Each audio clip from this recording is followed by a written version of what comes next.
Hello guys, welcome to the WTS channel.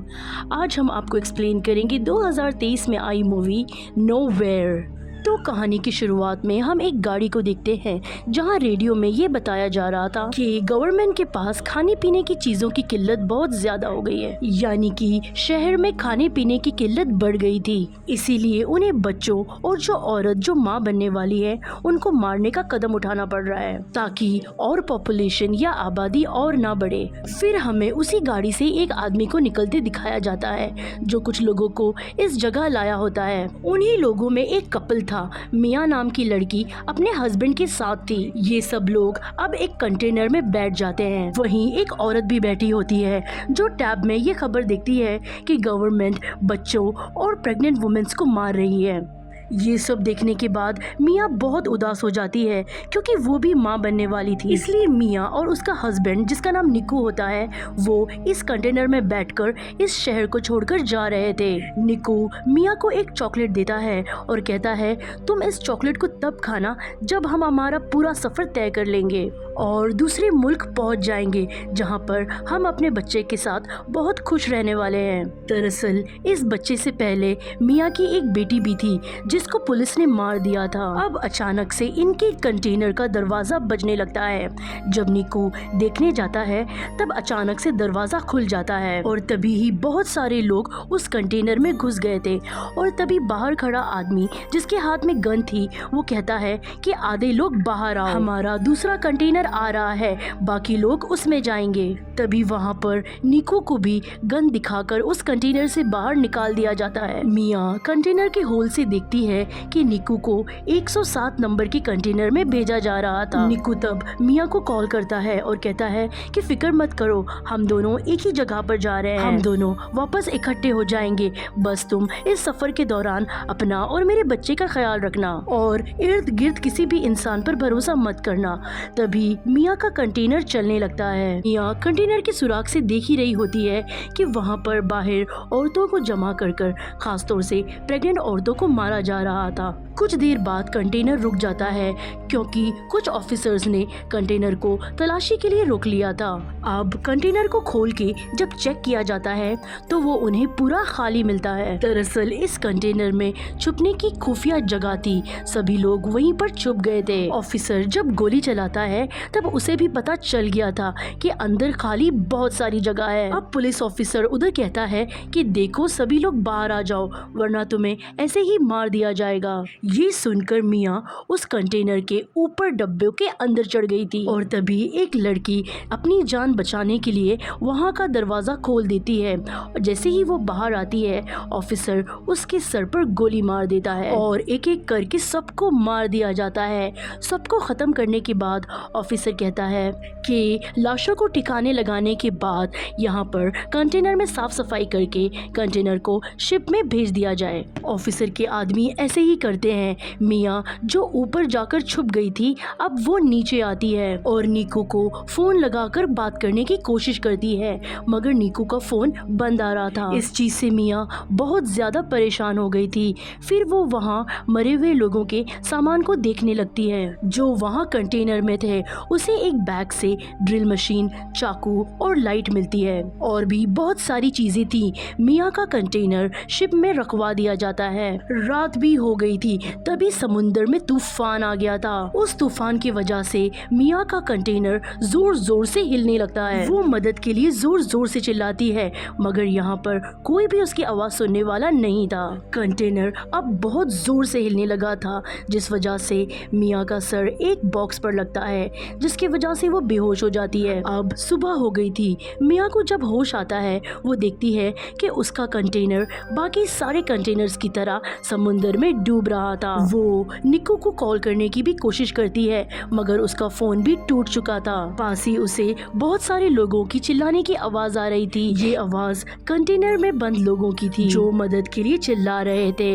वो container के सुराग से देखती है 107 नंबर वाला कंटेनर पानी में डूब चुका था। इस कंटेनर में निकू था। अपने हस्बैंड की इस तरह मौत देखकर वो बहुत ज्यादा टूट चुकी थी। सोचती है कि अगर निकू ही नहीं रहा तो मैं जिंदा रहकर आखिर क्या करूंगी। और अब वो खुद को मारने की भी कोशिश करती है, लेकिन तभी ही उसे उसके बच्चे का एहसास होता है।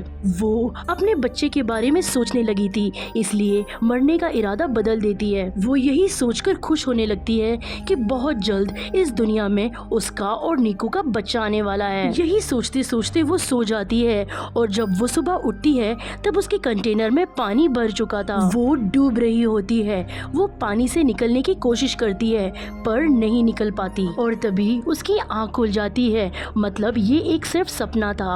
और तभी वो वहाँ पर कंटेनर में रखे बॉक्सेस को चेक करने लगती है, जहाँ उसे बहुत सारे प्लास्टिक के डिब्बे मिले थे। वो उन डिब्बों का इस्तेमाल करके कंटेनर में पड़े हुए सुराखों को बंद करती है, जिसमें से पानी आ रहा था और साथ ही वहाँ पर और भी सामान को वो इस्तेमाल करती है। उसने कंटेनर को अपने रहने के लायक बना लिया था। अगले दिन मिया का फोन बजता है, जो कि निकू का था। वो बताता है कि मुझे 107 नंबर वाले कंटेनर से निकाल दिया गया था। तुम फिक्र मत करो मिया, मैं सही सलामत हूँ। मिया फिर उसे अपने बारे में बताती है कि मैं एक कंटेनर में समंदर के बीचों बीच फंसी हुई हूँ। निकू कहता है फिक्र मत करो, मैं तुम्हें ढूंढ लूंगा, तुम बस अपना और बच्चे का ख्याल रखना। मिया निकू से बात करके थोड़ा सुकून में आ गई थी कि वो जिंदा है। अब वो कंटेनर में बाकी लोगों का खाना तलाश करती है और उसे बहुत ही संभाल कर इस्तेमाल कर रही थी। एक रात फिर से समुंदर में तूफान आ जाता है। मिया बहुत ज्यादा घबरा गई थी, पर तभी ही उसे दर्द महसूस होता है और उसका बच्चा पानी के अंदर कंटेनर में ही पैदा हो जाता है। उसने इस तकलीफ को बिल्कुल अकेले बर्दाश्त किया था। मिया को बेटी हुई थी, जिसको देखकर वो बहुत खुश होती है। उसने उस बच्ची को अपने गले लगा लिया था। वो अपनी बेटी का बहुत ख्याल रखती है। आहिस्ता आहिस्ता मिया भी ठीक हो गई थी, मगर अभी उसके पास भी कंटेनर में बचा हुआ खाना खत्म होने लगा था। वो सोचती है कि कब तक ऐसे वो किस कंटेनर में बंद रहेगी। तभी उसे अपने सामने रखी हुई ड्रिल मशीन नजर आती है। मिया उस ड्रिल मशीन की मदद से अपने लिए रास्ता बनाने की कोशिश करती है। तभी उसकी बेटी भी रोने लगी थी। मिया फिर वहां जाती है, अपनी बेटी को संभालती है। अगले दिन फिर से मिया ड्रिल मशीन की मदद से ऊपर रास्ता बनाने का काम करती है, लेकिन अब ड्रिल मशीन भी बंद हो गई थी। मिया गुस्से में आकर उस ड्रिल मशीन को फेंक देती है। फिर उसे वहाँ पर एक चाकू नजर आता है। मिया फिर उस चाकू की मदद से रास्ता बनाने की कोशिश करती है, लेकिन चाकू भी टूट गया था। मिया देखती है अब ना उसके पास खाने के लिए खाना, ना ही पीने के लिए पानी बचा था। उसकी हालत बहुत ज्यादा खराब थी। वो बेहोश हो जाती है। उसे अपनी बेहोशी की हालत में अपनी बेटी नजर आती है, जिसे गवर्नमेंट ने मार दिया था। उसे अपने पास निकू भी महसूस होता है, जो उसे कह रहा था मिया इसमें तुम्हारी कोई गलती नहीं। तभी मिया के मुंह में बारिश का पानी गिरता है। अब वो कपड़े की मदद से उस कंटेनर के हिस्से को खींचती है जिसमें उसने सुराख किए हुए थे। मिया की मेहनत रंग लाई थी। रास्ता खुल गया था।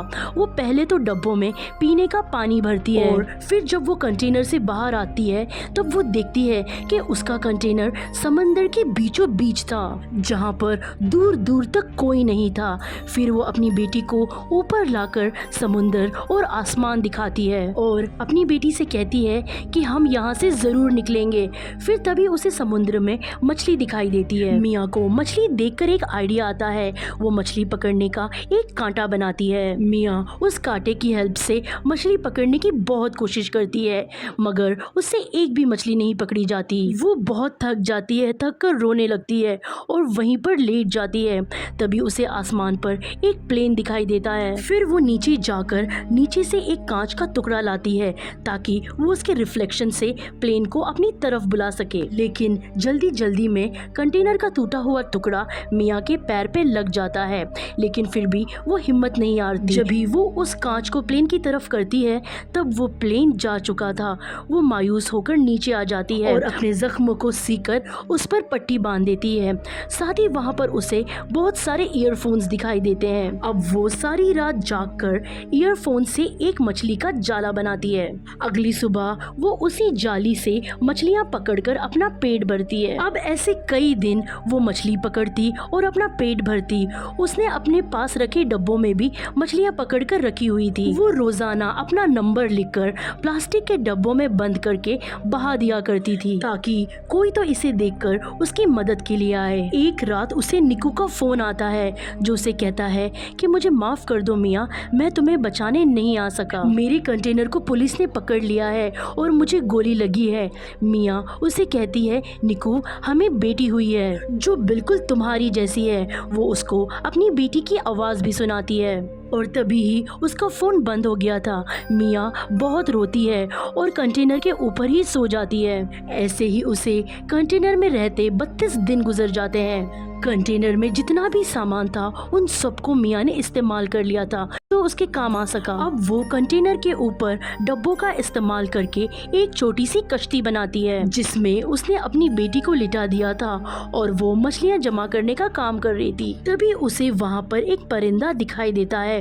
तब वो सोचती है शायद आसपास कहीं खुशकी होगी। मियाँ के कंटेनर में पानी भरने लगा था।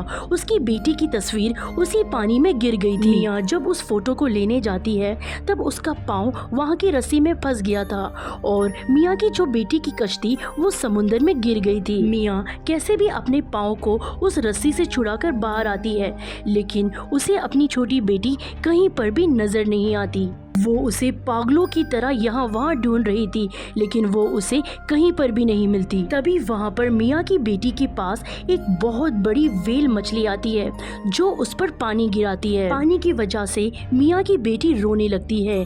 मियाँ उसकी आवाज सुनकर अपनी बेटी के पास तैरते हुए जाती है और अपनी बेटी को पकड़ती है और रोते हुए कहती है कि मैं सिर्फ तुम्हारी वजह से जिंदा हूँ, असल में तुमने मुझे बचाया हुआ है। इतना कहकर मियाँ उसी कश्ती का सहारा लेकर सो जाती है। अब सुबह होती है। वहाँ पर मियाँ मछली खाती है जो उसने डब्बों में रखे हुए थे। फिर वो अपनी बेटी को देखकर कहती है कि हमने वो सब किया जो हम कर सकते थे, असल में तो तुमने मेरी जान बचाई है। तभी मियाँ आसमान में बहुत सारे परिंदे देखती है। वो उनके लिए वो मछलियाँ फेंकती हैं जो उसने जमा किए थे।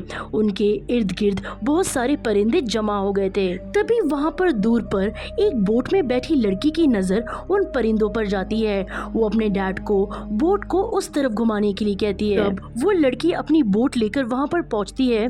तब उसे वहाँ पर मियाँ की बेटी दिखती है। वो उस बच्ची को उठाती है और कहती है कि इतना प्यारा बच्चा किसने बोट में अकेले छोड़ दिया है। फिर तभी उन्हें मियाँ की बेटी की कश्ती के साथ एक रस्सी बंधी हुई नजर आती है।